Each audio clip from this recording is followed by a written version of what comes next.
Everyone, কেমন আছো সবাই? আশা করি সবাই খুব ভালো আছো। খুব দুঃখজনক একটা কথা বলার জন্য ভিডিওটা বানাচ্ছি। সেটা হচ্ছে কালকে ছিল 31 আর আজকে হচ্ছে 1 জানুয়ারি।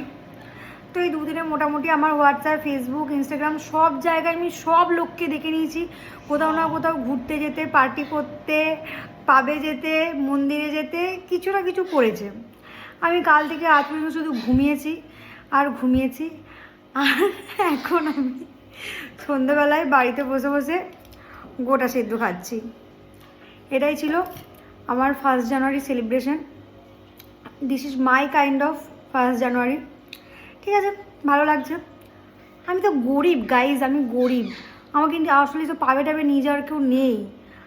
বয়স হয়ে গেছে, সেলিব্রেট করার আর কিছু নেই, তাই বাড়িতে বসে বসে গোটা সিদ্ধ খাচ্ছি। তো যাই হোক, সবাইকে হ্যাপি নিউ ইয়ার। সবাই খুব ভালো থেকো। বাই, আবার দেখা হবে। আমি এই যে কষ্ট করে একটা ভিডিও বানাই, এই ভিডিওটা বানাতে বানাতে পেছন থেকে আমার দেওর, আমার শাশুড়ি এতবার যে ভিডিওটাকে কাটছে, প্যাক মারছে, আমি কি করে আমার দুঃখগুলো শেয়ার করবো আপনাদের সাথে? কি করে করব? এই বিচারটা আপনারাই করুন। শুধুমাত্র আমার বর এখানে আমাকে বাঁচাচ্ছে, মানে কর এরকম একটা ব্যাপার দিচ্ছে, কিন্তু সাপোর্ট করছে, সাপোর্ট সাপোর্ট, কিন্তু এ সাপোর্ট আমার থাকছে না গাইজ। দুঃখ দুঃখ, গরিব মানুষের জীবনে দুঃখ ছাড়া আর কিচ্ছু নেই গো, শুধুই দুঃখ। যাই হোক, সবাইকে হ্যাপি নিউ ইয়ার। সবার নতুন বছর খুব ভালো কাটাও।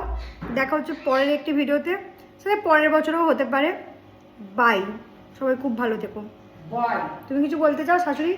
না। ওকে।